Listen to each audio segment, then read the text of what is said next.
안녕하세요. 오늘 하루도 수고 많으셨습니다. 이제 편안하게 누우시거나 앉으셔서 오늘 하루를 정리하는 시간을 가져보시면 좋겠습니다. 저는 여러분과 함께 지혜로운 선배들의 말씀을 나누고 싶어서 이 자리에 섰습니다.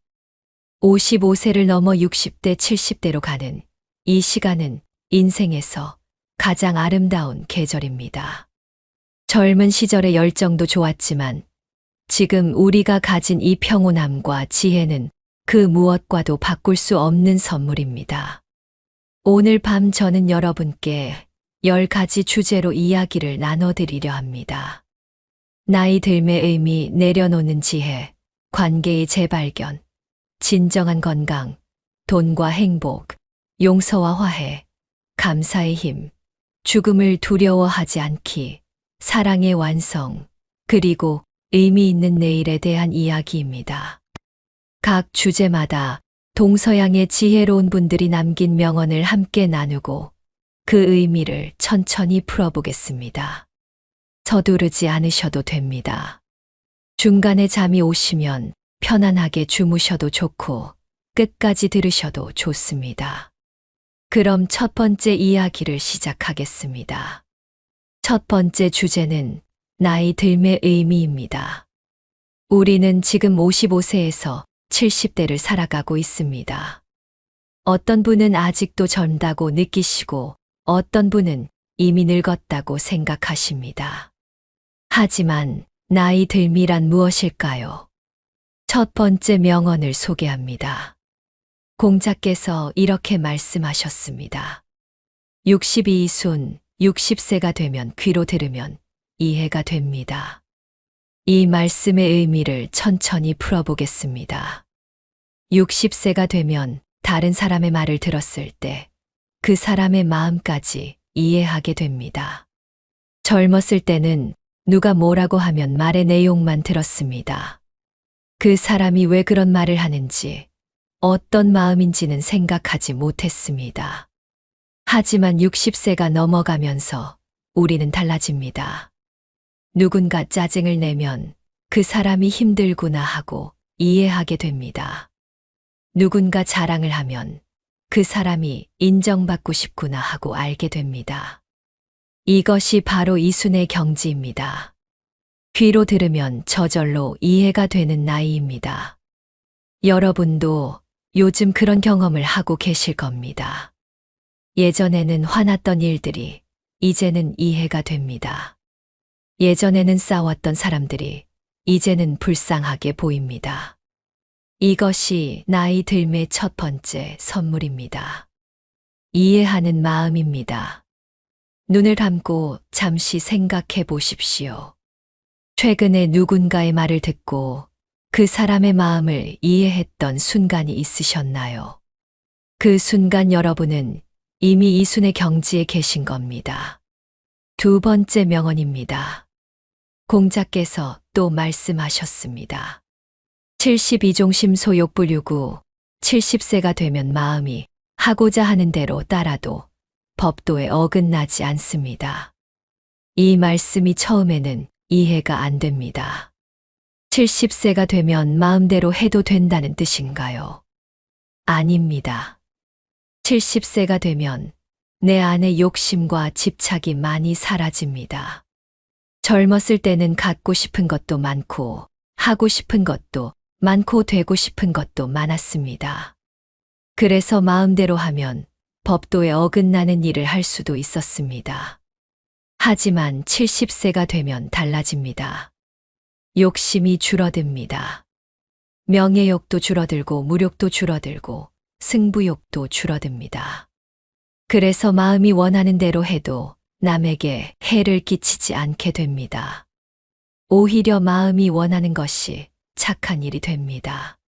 편안하게 살고 싶고 가족과 평화롭게 지내고 싶고 건강하게 오래 살고 싶은 것이 됩니다. 이것이 70세의 자유입니다. 욕심으로부터의 자유입니다. 여러분은 지금 어떤 것들을 내려놓으셨나요? 예전에는 중요했지만 지금은 별로 중요하지 않은 것들이 있으시지 않나요? 그것이 바로 종심소욕 불유구의 시작입니다. 세 번째 명언입니다. 빅터 프랭클은 이렇게 말했습니다. 인생의 의미는 매 순간마다 다르고 사람마다 다르지만 늘 존재한다. 빅터 프랭클은 아우슈비츠 수용소에서 살아남은 분입니다. 그분은 극한의 상황에서도 인생의 의미를 찾았습니다. 나이가 들면 우리는 가끔 생각합니다. 이제 내 인생에 무슨 의미가 있나? 일도 그만뒀고 자식들도 다 컸고 이제 남은 게 뭔가? 하지만 빅터 프랭클은 말합니다. 매 순간 의미는 존재한다고. 오늘 아침 일어나서 아침밥을 먹는 것에도 의미가 있습니다. 오늘 경로당에서 친구를 만나는 것에도 의미가 있습니다. 오늘 손주에게 전화하는 것에도 의미가 있습니다. 거창한 의미를 찾으려 하지 마십시오. 작은 일상 속에 의미는 늘 존재합니다. 여러분이 살아계시고 숨 쉬고 계신 것 자체가 의미입니다. 나이 들면 무의미한 것이 아닙니다. 오히려 더 깊은 의미를 발견하는 시간입니다. 잠시 눈을 감고 생각해 보십시오. 오늘 하루 중에서 의미 있었던 순간 하나를 떠올려 보십시오. 아주 작은 것이어도 좋습니다. 그것이 바로 여러분 인생의 의미입니다. 나이 들매 의미에 대한 첫 번째 주제를 마치겠습니다. 두 번째 주제는 내려놓는 지혜입니다. 나이가 들수록 우리는 많은 것을 내려놓아야 합니다. 하지만 내려놓는 것이 쉽지 않습니다. 어떻게 하면 지혜롭게 내려놓을 수 있을까요? 첫 번째 명언입니다. 법정 스님께서 말씀하셨습니다. 무소유가 진정한 소유다. 이 말씀은 참 역설적입니다. 가지지 않는 것이 진짜 가지는 것이라니요. 하지만 나이가 들면 이 말씀의 의미를 알게 됩니다. 젊었을 때 우리는 많이 모았습니다. 돈을 모으고 물건을 모으고 명예를 모으고 인맥을 모았습니다. 그런데 이상한 일이 일어납니다. 많이 가질수록 자유롭지 못합니다. 큰 집을 사면 관리하느라 힘들고 물건이 많으면 정리하느라 힘들고 인맥이 넓으면 관계 유지하느라 힘듭니다. 소유가 우리를 소유합니다. 우리가 물건을 갖는 게 아니라 물건이 우리를 붙잡습니다. 법정 스님은 이것을 보셨습니다. 그래서 무소유를 말씀하신 겁니다. 진짜 자유로워지려면 내려놓아야 합니다. 여러분은 최근에 무엇을 내려놓으셨나요? 쓰지 않는 옷을 버리셨나요? 필요 없는 물건을 정리하셨나요? 그때 느낌이 어떠셨나요? 속이 후련하지 않으셨나요? 그것이 바로 무소유의 자유입니다. 두 번째 명언입니다. 노자는 이렇게 말했습니다. 족한 줄 알면 욕되지 않고 그칠 줄 알면 위태롭지 않다. 지족불욕 지지불태입니다. 나이가 들면서 가장 중요한 것은 만족할 줄 아는 마음입니다. 젊었을 때는 늘 부족했습니다. 돈도 더 벌어야 하고 집도 더 넓어야 하고 차도 더 좋아야 했습니다. 하지만 정말 그랬나요? 돈을 더 벌면 더 행복했나요? 집이 넓어지면 더 평온했나요? 아니었습니다. 오히려 더 벌려고 스트레스 받고 더 넓은 집 관리하느라 힘들었습니다. 노자는 이미 2500년 전에 이것을 아셨습니다. 족한 줄 알면 욕되지 않습니다. 지금 가진 것으로 만족하면 누구한테 구걸하지 않아도 됩니다. 그칠 줄 알면 위태롭지 않습니다. 적당한 선에서 멈추면 위험한 일이 생기지 않습니다. 여러분은 지금 가진 것으로 만족하십니까? 오늘 먹은 밥, 오늘 입은 옷, 오늘 눈 이불이 있다면 그것으로 충분합니다. 더 가지려고 애쓰지 마십시오. 지금이 충분합니다. 눈을 감고 지금 이 순간을 느껴보십시오. 숨을 쉬고 있습니다. 심장이 뛰고 있습니다. 이것만으로도 충분합니다. 세 번째 명언입니다. 톨스토이는 말했습니다. 인생의 목적은 행복이 아니라 경험이다. 우리는 평생 행복을 찾아 헤맸습니다. 행복하려고 돈을 벌고 행복하려고 성공하려 했습니다. 하지만 톨스토이는 다르게 말합니다. 인생의 목적은 행복이 아니라 경험이라고. 여러분은 지금까지 많은 것을 경험하셨습니다.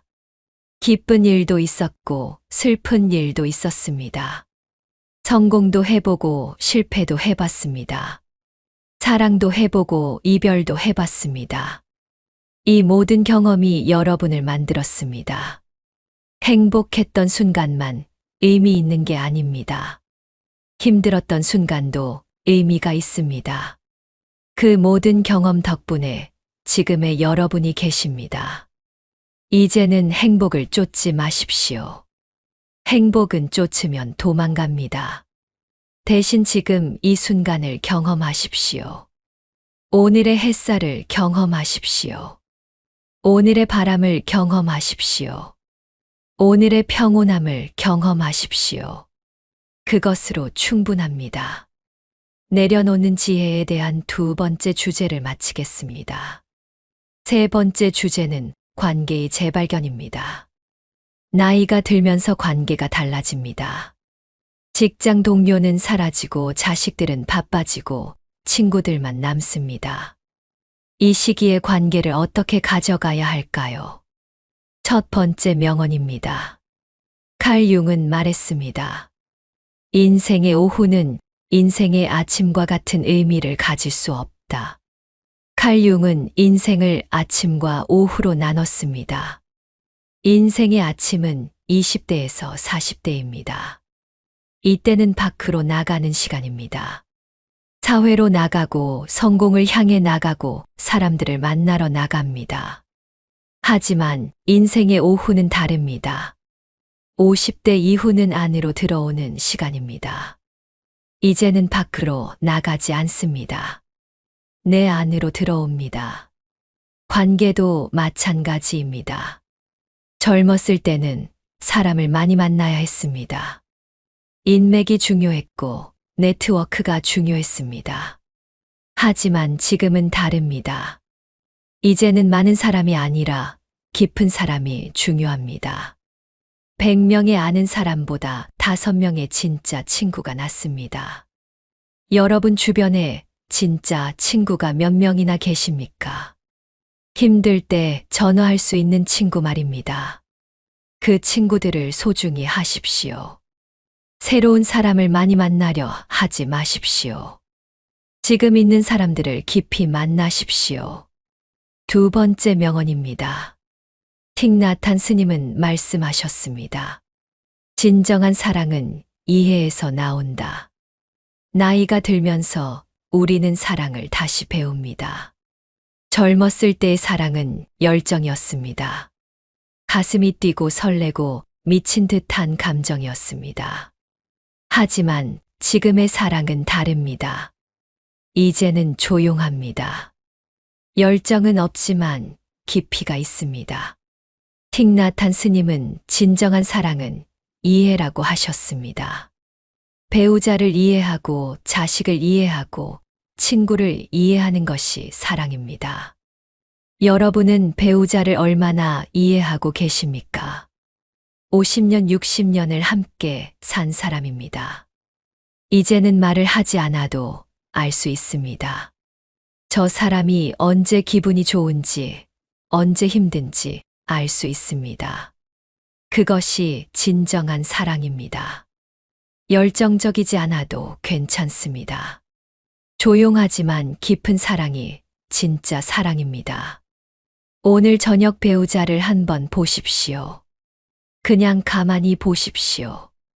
말을 하지 않아도 됩니다. 그 사람이 여러분 곁에 있다는 것만으로도 감사한 일입니다. 세 번째 명언입니다. 계민 스님은 말씀하셨습니다. 때론 떨어져 있는 것이 진정한 사랑이다. 자식과의 관계에서 이 말씀이 중요합니다. 자식들이 어릴 때는 우리가 모든 것을 해줬습니다. 먹이고 입히고 재우고 가르쳤습니다. 하지만 이제는 다릅니다.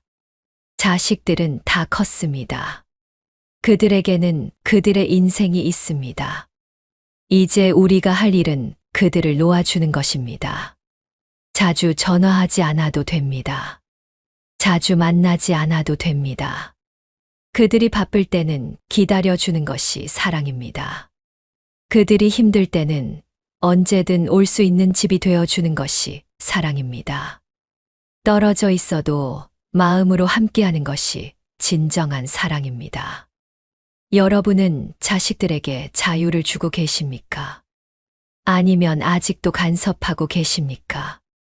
이제는 놓아줄 때입니다. 그들을 믿고 그들의 인생을 존중하십시오. 그것이 부모의 마지막 사랑입니다. 눈을 감고 생각해 보십시오. 여러분 곁에 있는 사람들을 떠올려 보십시오. 그 사람들이 있어서 감사합니다. 관계의 재발견에 대한 세 번째 주제를 마치겠습니다. 네 번째 주제는 진정한 건강입니다. 나이가 들면서 건강이 가장 중요해집니다. 하지만 진정한 건강이란 무엇일까요? 첫 번째 명언입니다. 세네카는 말했습니다. 건강한 몸에 건강한 정신이 깃든다는 말은 틀렸다. 건강한 정신이 건강한 몸을 만든다. 우리는 늘 몸 건강만 생각합니다. 운동하고 영양제 먹고 병원 다니면서 몸을 챙깁니다. 하지만 세네카는 반대로 말합니다. 마음이 먼저라고. 마음이 건강해야 몸도 건강해집니다. 마음이 편안하면 잠을 잘 잡니다. 마음이 평온하면 소화가 잘 됩니다. 마음이 행복하면 면역력이 올라갑니다. 반대로 마음이 불안하면 몸도 아픕니다. 걱정이 많으면 두통이 옵니다. 스트레스가 많으면 소화가 안 됩니다. 화가 많으면 혈압이 올라갑니다. 여러분의 마음은 지금 건강하십니까? 평온하십니까? 아니면 걱정이 많으십니까? 몸을 챙기기 전에 마음을 먼저 챙기십시오. 마음이 편안하면 몸은 저절로 따라옵니다. 두 번째 명언입니다. 법륜 스님은 말씀하셨습니다. 건강은 조건이 아니라 선택이다. 우리는 흔히 생각합니다. 나이가 들면 아픈 게 당연하다고. 유전이 나빠서 아프다고. 환경이 나빠서 아프다고. 하지만 법륜 스님은 다르게 말씀하십니다. 건강은 선택이라고. 매일 어떻게 사느냐에 따라 건강이 달라집니다. 아침에 일찍 일어나는 것도 선택입니다. 규칙적으로 식사하는 것도 선택입니다. 매일 조금씩 걷는 것도 선택입니다.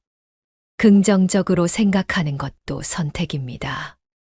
여러분은 오늘 건강을 위해 무엇을 선택하셨습니까? 아침에 물을 마셨습니까? 30분이라도 걸었습니까? 채소를 먹었습니까? 이런 작은 선택들이 모여서 건강을 만듭니다. 조건을 탓하지 마십시오. 오늘부터 건강을 선택하십시오. 세 번째 명언입니다. 김영석 교수님은 말씀하셨습니다. 100세까지 사는 비결은 80세처럼 사는 것이다. 김영석 교수님은 100세가 넘으셨습니다. 그분이 말씀하시는 장수의 비결은 무엇일까요? 80세처럼 산다는 것은 무슨 뜻일까요? 무리하지 않는다는 뜻입니다. 60대에 40대처럼 살려고 하면 다칩니다. 70대에 50대처럼 살려고 하면 아픕니다. 나이에 맞게 사는 것이 중요합니다. 60대는 60대답게 70대는 70대답게 사는 겁니다. 무리하게 등산하지 않습니다. 무리하게 운동하지 않습니다. 무리하게 일하지 않습니다. 천천히 적당히 편안하게 삽니다. 그것이 오래 사는 비결입니다. 여러분은 오늘 무리하지 않으셨습니까? 나이를 잊고 젊은이처럼 행동하지 않으셨습니까? 이제는 나이에 맞게 사십시오. 천천히 가도 괜찮습니다. 느리게 가도 괜찮습니다. 그렇게 가는 것이 오래 가는 길입니다. 눈을 감고 몸의 소리를 들어보십시오. 몸이 쉬고 싶다고 하면 쉬어 주십시오. 몸이 아프다고 하면 쓰다듬어 주십시오. 여러분의 몸은 평생 여러분을 위해 일했습니다. 이제는 여러분이 몸을 돌봐줄 차례입니다. 진정한 건강에 대한 4번째 주제를 마치겠습니다. 5번째 주제는 돈과 행복입니다. 평생 돈을 벌고 모았지만 행복했을까요? 돈과 행복은 어떤 관계일까요? 첫 번째 명언입니다. 에픽테토스는 말했습니다. 부는 가진 것이 아니라 필요로 하지 않는 것이다. 우리는 평생 돈을 모았습니다. 더 많이 가지려고 애썼습니다. 하지만 에픽테토스는 반대로 말합니다. 진짜 부자는 많이 가진 사람이 아니라 적게 필요로 하는 사람이라고. 생각해 보십시오. 매달 500만 원이 필요한 사람과 100만 원이면 충분한 사람 중 누가 더 부자일까요? 500만 원 가진 사람보다 100만 원으로 만족하는 사람이 더 부자입니다. 왜냐하면 그 사람은 이미 충분하기 때문입니다. 여러분은 지금 얼마나 필요하십니까? 한 달에 얼마면 행복하십니까? 그 금액이 적을수록 여러분은 더 부자입니다. 욕심을 줄이십시오. 필요한 것을 줄이십시오. 그러면 지금 가진 것으로도 충분합니다. 2번째 명언입니다. 헨리 데이빗 소로는 말했습니다. 사람은 자기가 사랑하는 일을 하는 만큼만 부유하다. 돈이 많다고 부자가 아닙니다. 자기가 사랑하는 일을 하는 사람이 진짜 부자입니다. 여러분은 지금 무엇을 하고 계십니까? 좋아하는 일을 하고 계십니까? 아니면 의무적으로 하고 계십니까? 나이가 들면 이제는 좋아하는 일만 하십시오. 싫은 일은 하지 마십시오. 만나기 싫은 사람은 만나지 마십시오. 가기 싫은 곳은 가지 마십시오. 돈 때문에 싫은 일을 할 나이가 아닙니다. 이제는 즐거운 일만 하십시오. 경로당 가서 친구들과 놀아도 좋습니다. 공원에서 산책해도 좋습니다. 집에서 책을 읽어도 좋습니다. 손주를 봐줘도 좋습니다. 좋아하는 일을 하면 그것이 진짜 부입니다. 돈으로 살 수 없는 부입니다. 3번째 명언입니다. 괴테는 말했습니다. 진정으로 소유한 것은 사용한 것뿐이다. 평생 모은 돈이 통장에 있습니다. 하지만 쓰지 않으면 무슨 소용입니까? 돈은 쓰라고 있는 겁니다. 물론 함부로 쓰라는 게 아닙니다. 의미 있게 쓰라는 겁니다. 자식들에게 맛있는 밥 한 끼 사주십시오. 친구들과 여행 한번 가보십시오. 평생 사고 싶었던 것이 있다면 사십시오. 아껴만 두지 마십시오. 돈은 가지고 가지 못합니다. 살아있을 때 의미 있게 쓰는 것이 진짜 소유입니다. 여러분은 평생 열심히 일했습니다. 이제는 그 대가를 누릴 자격이 있습니다. 작은 사치를 부려도 괜찮습니다. 좋아하는 것을 사도 괜찮습니다. 돈 때문에 참지 마십시오. 이제는 누리십시오. 눈을 감고 생각해 보십시오. 정말 하고 싶은 일이 무엇입니까? 정말 사고 싶은 것이 무엇입니까? 정말 가고 싶은 곳이 어디입니까? 미루지 마십시오. 내일 할 수 있을지 모릅니다. 오늘 하십시오. 돈과 행복에 대한 5번째 주제를 마치겠습니다.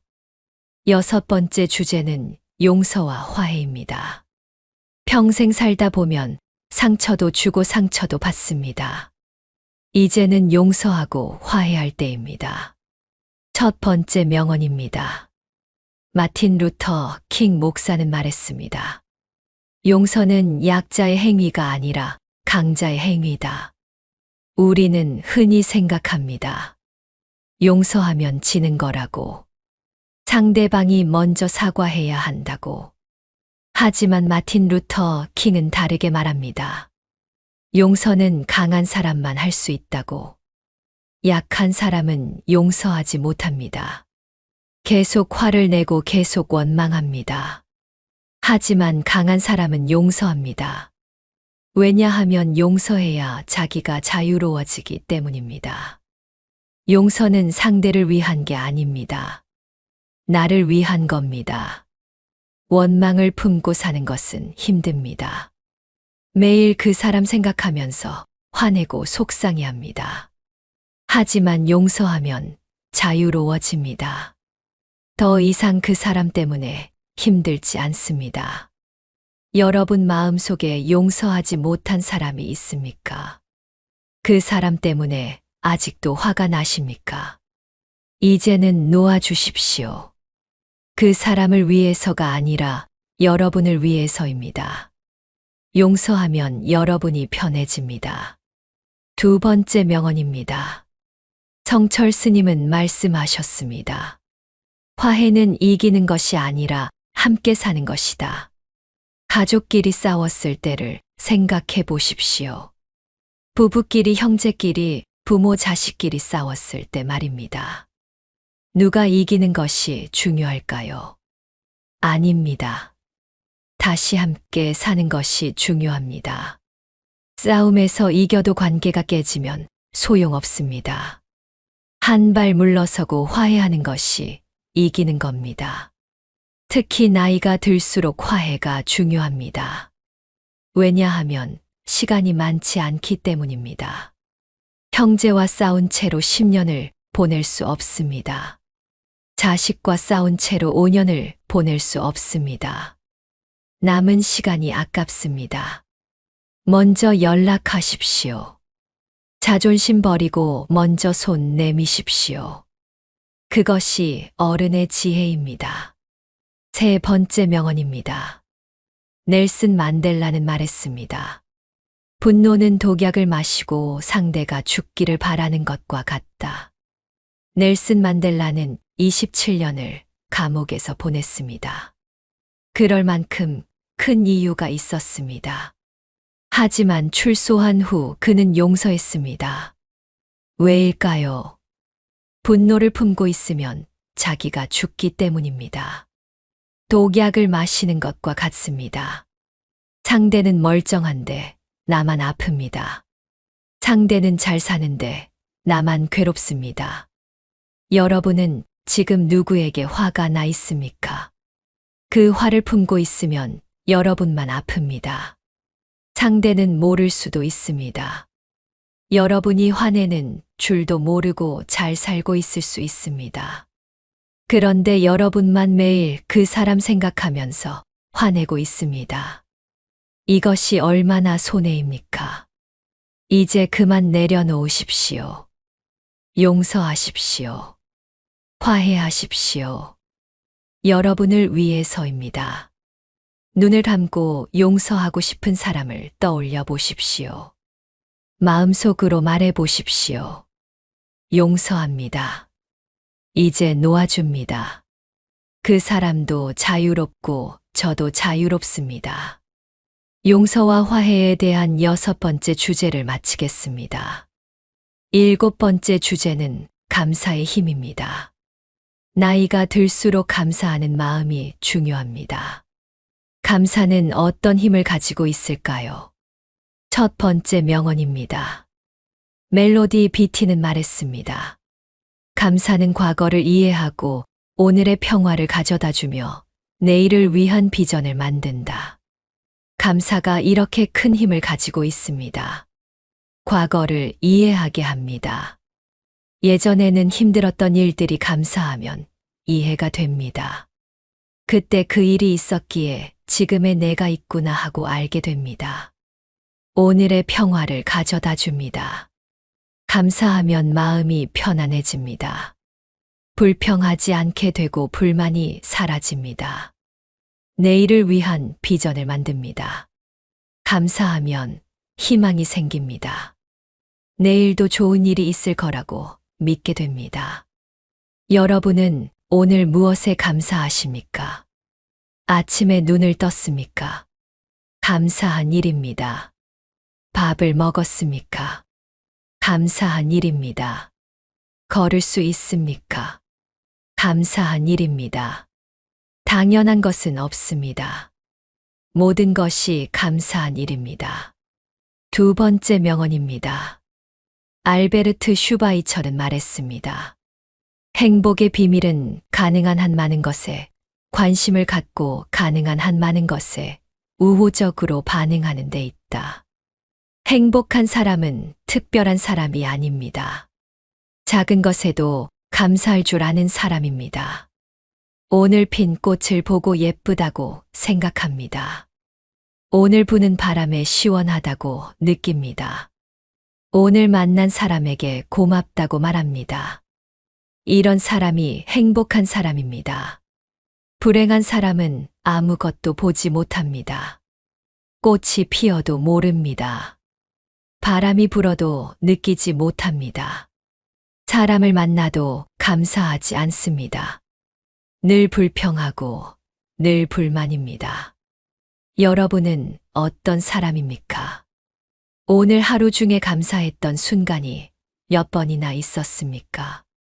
한 번도 없었다면 불행한 사람입니다. 10번 이상 있었다면 행복한 사람입니다. 내일부터는 의식적으로 감사를 찾으십시오. 아침에 일어나면 감사하십시오. 밥을 먹으면 감사하십시오. 길을 걸으면 감사하십시오.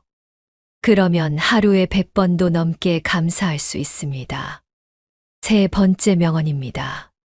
정민 교수님은 말씀하셨습니다. 가진 것을 세지 말고 받은 것을 세라.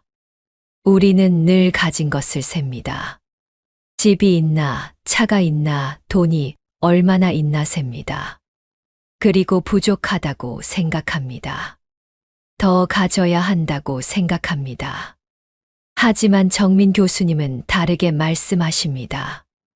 받은 것을 세라고.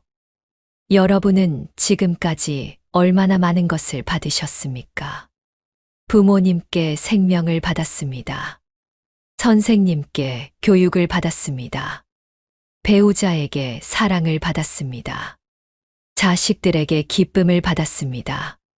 친구들에게 위로를 받았습니다. 사회에서 도움을 받았습니다. 이 모든 것을 세어 보십시오. 그러면 여러분이 얼마나 많은 것을 받았는지 알게 됩니다. 가진 것은 적어도 받은 것은 많습니다. 그것을 생각하면 감사할 수밖에 없습니다. 눈을 감고 지금까지 받은 것들을 떠올려 보십시오. 부모님의 사랑, 배우자의 헌신, 자식들의 효도, 친구들의 우정, 이 모든 것이 선물입니다. 여러분은 이미 충분히 받았습니다. 감사하십시오. 감사의 힘에 대한 7번째 주제를 마치겠습니다. 8번째 주제는 죽음을 두려워하지 않기입니다. 나이가 들면 죽음이 가까워집니다. 어떻게 하면 두려워하지 않을 수 있을까요? 첫 번째 명언입니다. 소크라테스는 말했습니다. 죽음은 두 가지 중 하나다. 아무것도 없는 것이거나 더 나은 곳으로 가는 것이다. 소크라테스는 죽음 앞에서도 태어났습니다. 죽음이 두렵지 않았습니다. 왜일까요? 죽음이 나쁜 것이 아니기 때문입니다. 만약 죽음 후에 아무것도 없다면 어떨까요? 그것은 깊은 잠과 같습니다. 꿈도 없는 깊은 잠입니다. 그것이 나쁜가요? 아닙니다. 편안한 일입니다. 만약 죽음 후에 더 나은 곳이 있다면 어떨까요? 그것은 좋은 일입니다. 어느 쪽이든 나쁠 것이 없습니다. 그러니 두려워할 이유가 없습니다. 여러분은 죽음이 두렵습니까? 두려운 것은 알 수 없기 때문입니다. 하지만 알 수 없다고 나쁜 것은 아닙니다. 오히려 좋을 수도 있습니다. 두려워하지 마십시오. 죽음은 인생의 끝이 아니라 다음 단계일 뿐입니다. 두 번째 명언입니다. 스티브 잡스는 말했습니다. 죽음을 기억하는 것은 인생의 중요한 선택을 하는데 가장 중요한 도구다. 스티브 잡스는 젊을 때 암 선고를 받았습니다. 그때 그는 죽음을 생각했습니다. 그리고 깨달았습니다. 죽음을 기억하면 정말 중요한 것만 하게 된다는 것을. 사소한 일에 화내지 않게 됩니다. 쓸데없는 일에 시간을 쓰지 않게 됩니다. 정말 중요한 사람들에게 집중하게 됩니다. 정말 하고 싶은 일을 하게 됩니다. 여러분도 마찬가지입니다. 죽음을 기억하십시오. 우리에게 시간이 무한하지 않다는 것을 기억하십시오. 그러면 오늘이 더 소중해집니다. 오늘 만나는 사람이 더 소중해집니다. 오늘 하는 일이 더 의미 있어집니다. 죽음은 두려운 것이 아니라 인생을 더 풍요롭게 만드는 것입니다. 세 번째 명언입니다. 법정 스님은 말씀하셨습니다. 죽음은 삶의 반대가 아니라 삶의 일부다. 우리는 흔히 생각합니다. 삶과 죽음이 반대라고. 삶은 좋은 것이고 죽음은 나쁜 것이라고. 하지만 법정 스님은 다르게 말씀하십니다. 죽음은 삶의 일부라고. 태어나는 것도 삶이고 자라는 것도 삶이고 늙는 것도 삶이고 죽는 것도 삶입니다. 모두 삶의 과정입니다.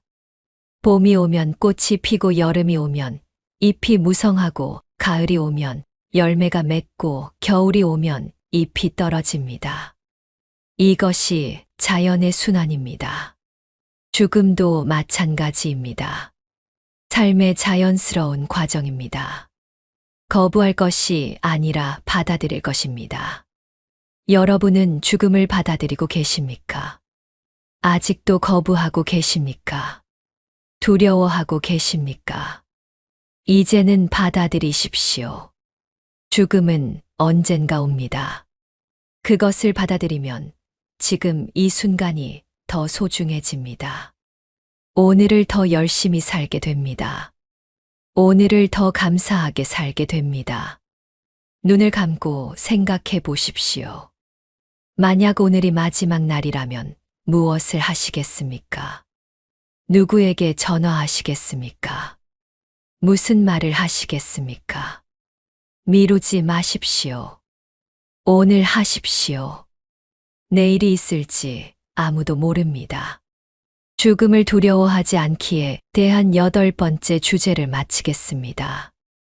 9번째 주제는 사랑의 완성입니다. 나이가 들면서 사랑도 완성됩니다. 완성된 사랑은 어떤 모습일까요? 첫 번째 명언입니다. 에리히 프롬은 말했습니다. 미성숙한 사랑은 당신이 필요해서 당신을 사랑한다고 말하지만 성숙한 사랑은 당신을 사랑해서 당신이 필요하다고 말한다. 젊었을 때 사랑은 필요 때문이었습니다. 외롭지 않으려고 사랑했습니다. 안정을 얻으려고 사랑했습니다. 인정받으려고 사랑했습니다. 하지만 지금의 사랑은 다릅니다. 필요 때문이 아니라 그 사람 자체가 좋아서 사랑합니다. 배우자를 생각해 보십시오. 50년, 60년을 함께 살았습니다. 이제는 그 사람 없이 못 삽니다. 왜일까요? 그 사람이 필요해서가 아닙니다. 그 사람을 사랑하기 때문입니다. 그 사람의 존재 자체가 소중하기 때문입니다. 이것이 성숙한 사랑입니다. 완성된 사랑입니다. 여러분의 사랑은 지금 어떤 단계입니까? 아직도 필요 때문에 사랑하십니까? 아니면 그 자체로 사랑하십니까? 두 번째 명언입니다. 칼릴 지브라는 말했습니다. 사랑하되 사랑을 속박으로 만들지 말라. 나이 든 부부들을 보면 두 가지 유형이 있습니다. 서로를 속박하는 부부와 서로를 자유롭게 하는 부부입니다. 속박하는 부부는 늘 감시합니다. 어디 가냐, 누구 만나냐, 뭐 하냐 물어봅니다. 상대방을 믿지 못합니다.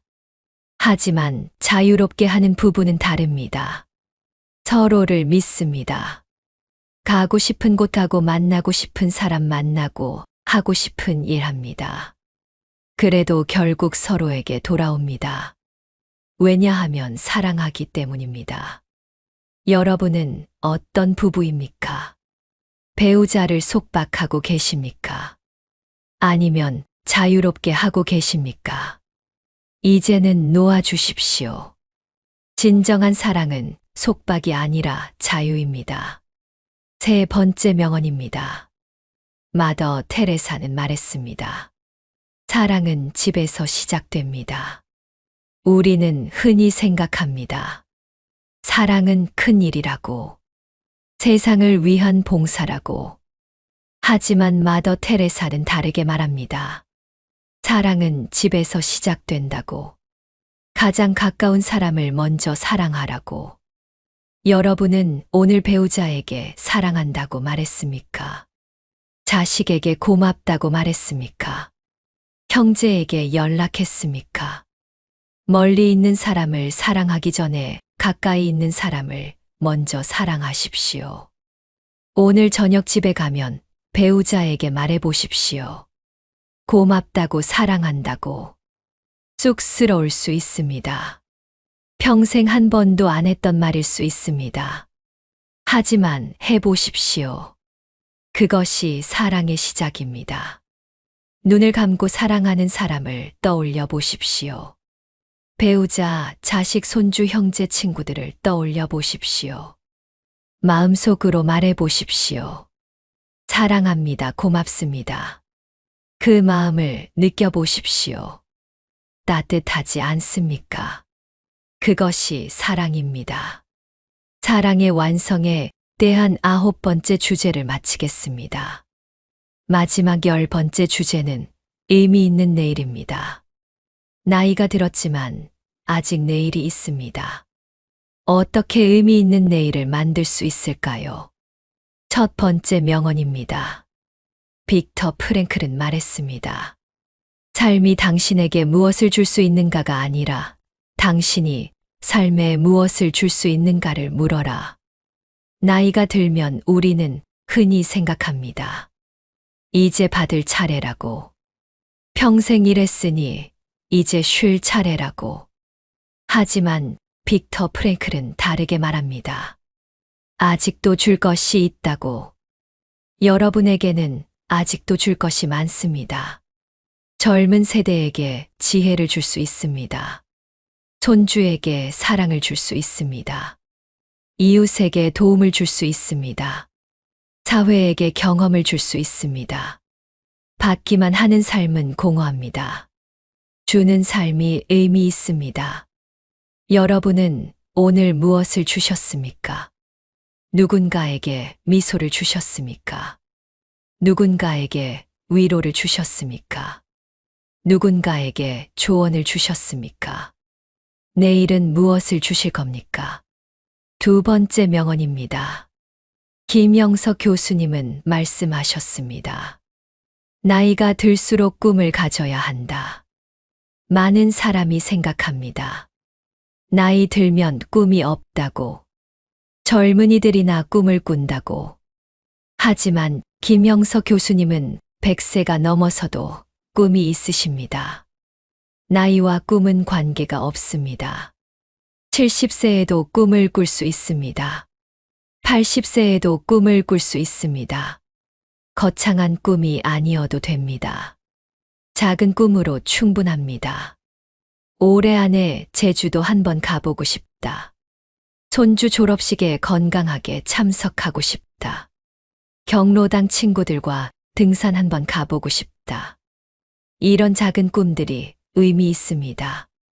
꿈이 있으면 내일이 기대됩니다. 꿈이 있으면 오늘을 열심히 살게 됩니다. 여러분의 꿈은 무엇입니까? 한 달 뒤, 1년 뒤에 이루고 싶은 것이 무엇입니까? 꿈을 가지십시오. 나이는 핑계가 아닙니다. 세 번째 명언입니다. 랄프 wal도 에머스는 말했습니다. 인생은 짧다. 그러나 인생을 짧게 만드는 것은 시간이 아니라 우리 자신이다. 여러분은 지금 몇 살이십니까? 60대십니까? 70대십니까? 아직 젊습니다. 평균 수명이 85세라면 아직 10년, 20년이 남았습니다. 10년은 짧은 시간이 아닙니다. 10년이면 많은 것을 할 수 있습니다. 새로운 취미를 배울 수 있습니다. 새로운 친구를 사귈 수 있습니다. 새로운 곳을 여행할 수 있습니다. 책을 100권 읽을 수 있습니다. 손주를 10살 더 키울 수 있습니다. 10년은 긴 시간입니다. 포기하지 마십시오. 아직 늦지 않았습니다. 오늘부터 시작하십시오. 하고 싶었던 일을 시작하십시오. 배우고 싶었던 것을 배우십시오. 가고 싶었던 곳에 가십시오. 미루지 마십시오. 내일 하겠다고 하지 마십시오. 오늘 시작하십시오. 오늘이 가장 젊은 날입니다. 내일은 오늘보다 하루 더 늙습니다.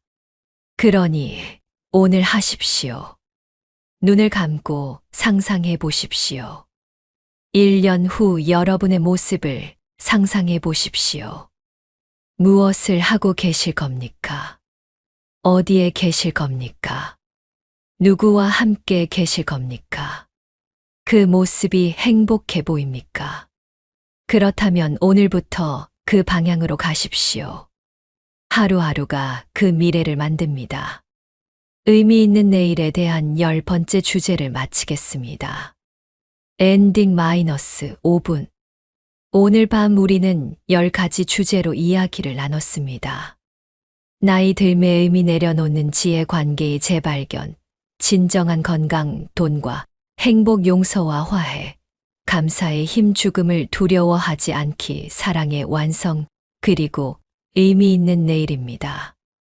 이 모든 이야기의 핵심은 하나입니다. 지금 이 순간을 소중히 여기라는 것입니다. 과거는 이미 지나갔습니다. 후회해도 바꿀 수 없습니다. 미래는 아직 오지 않았습니다. 걱정해도 소용없습니다. 중요한 것은 지금입니다. 오늘입니다. 이 순간입니다. 지금 이 순간 여러분은 숨을 쉬고 있습니다. 심장이 뛰고 있습니다. 살아 있습니다. 이것만으로도 감사한 일입니다. 내일 아침 눈을 뜨면 새로운 하루가 시작됩니다. 그날도 감사하십시오. 살아있음에 감사하십시오. 만나는 사람에게 감사하십시오. 먹는 밥에 감사하십시오. 그렇게 하루하루를 감사하며 살다 보면 어느새 여러분은 행복한 사람이 되어 있을 겁니다. 나이는 숫자에 불과합니다. 55세든 60세든 70세든 중요하지 않습니다. 중요한 것은 어떻게 사느냐입니다. 나이 들어서도 꿈을 꾸고 사랑하고 배우고 성장할 수 있습니다. 포기하지 마십시오. 여러분의 인생은 아직 끝나지 않았습니다. 가장 아름다운 장이 아직 남아 있을 수 있습니다. 오늘 밤 이 시간이 여러분께 작은 위로가 되었기를 바랍니다. 내일 아침 일어나실 때 조금이라도 더 평온한 마음으로 일어나시기를 바랍니다. 이제 편안하게 주무시거나 하루를 마무리하십시오. 내일은 또 새로운 하루입니다. 그날도 여러분과 함께 하겠습니다. 좋은 밤 되십시오. 감사합니다.